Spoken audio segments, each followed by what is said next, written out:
there, it's Natasha and thank you so much for joining me today.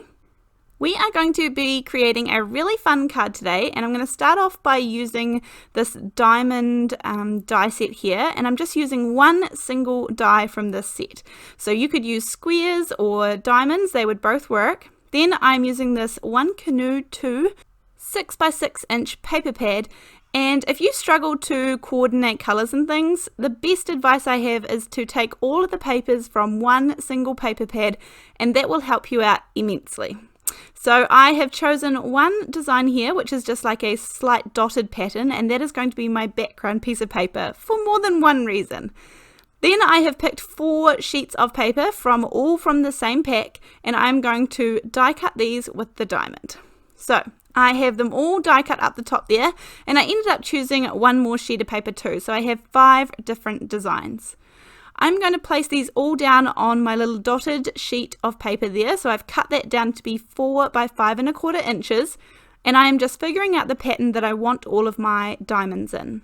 Now my inspiration for today's card was one of those notice boards that I have in my kitchen that has the elastic strings across it that you can put mail or cards or envelopes or like a notice board or a bulletin board for your home, and I wanted to kind of recreate that into a card of sorts. Not quite the same, but that's where the pattern came from and my inspiration. So I'm just setting out all of my diamonds, and as I said, the dots on the background paper are helping me line these up. So although I really love the pattern and I wanted it to be more than just plain white in the background, I am really appreciating all of these little dots because they are all in lines, and that helps me get the diamonds straight when it comes time to putting them down. The other thing that is going to help me get them straight lined up is I'm going to use a ruler, any ruler. This happens to be the Tim Holtz one, but any ruler or any straight edge in fact would work really well. And I am going to just tape the ruler in place where I know it's nice and straight, and that will help me line everything up. So I could definitely have put these down flat, and that was my original plan, until I saw some foam squares sitting beside my desk, and I decided to go for it and pop each one of these little diamonds up on some foam squares. Now if you're wanting to skip a step, this would be it, and you could just put them all down nice and flat using some liquid glue or dry glue. That would work perfectly. I chose to go ahead and pop them up, which was just as fun and created some really nice dimension. However, as I said, not necessary. So I'm lining them up, as I said, the 2 ways, one with the ruler and 2 with the dots in the background. They don't have to be super perfect either. I feel like cards like this, when you give it to the recipient, they're not going to look and see if you lined it up perfectly with each one of the dots in the background. So I'm just going to do my best, and this was kind of nice to plot away at and just get them all down on their foam squares. Now once I had finished one line, I just shifted my ruler down and kept going, and this is what I came out with. So I'm just going to flick this over, and then with a really good pair of non-stick scissors, these are the largest Tim Holtz scissors, which I really love, these big shears. I can go right down the sides there and clean this all off without getting sticky residue all over the blades, and this will neaten up the card, and it looks cool when I turn it over. I was really happy with how this part of the card turned out. So that's kind of the first step, and maybe the one that takes the longest. And I had just a few little diamonds left over, so that didn't bother me at all. They will always get put to good use with my kids. So now I have put some adhesive on the back, some double-sided tape right around the outside there, and you can see some string in the background. Now I didn't end up using that skinny string, I went for one a little bit thicker, which I'll show you in just a second. But my plan here is that I am going to use these pieces of string to create what on my board in my kitchen is elastic, but for here I'm just using it as a decorative element to my card, I guess. So I'm just taking this twine and using the adhesive on the back to put the top bit, and then making sure it comes down in between all of the diamonds. Now I am trying to crisscross these over, so I kind of go one direction one time and then the other direction with the next piece of string, if that makes sense, so that they're not all over each other or under each other, so they are both over under all throughout the card, and that way none of the pieces of string are kind of going to sit up, if you like, so they really sit nice and flush with the card front on the bottom of the diamonds. So although it looks like a little bit of a hot mess on the back, nobody will end up seeing that part, so don't worry about that. And I chose a really neutral color of the string, which went with the colors nicely. So that is the first part here finished. I'm just going to finish off this tiny little corner. It's important not to forget the edges and the corners and things, and make sure that you get as much as you can. And then once I have done that bit, it's really cool to kind of stop and look, and I liked again where this card was going. So to finish it off, I'm going to use my usual stamp set, which I have used so many times. I know that you guys have seen it many times. I did a little bit of stamp surgery to get the word say. I had to cut the D off the word day and the S from somewhere else, so I wanted it to say just to say.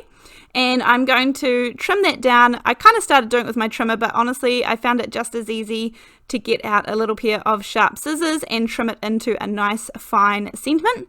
At this point I thought this was going to go on the card kind of individually by itself, but I do end up changing course just a little bit, but I'm still going to use this one. So there's a little bit of the sentiment, and then this is called the hand lettered thanks from W+9.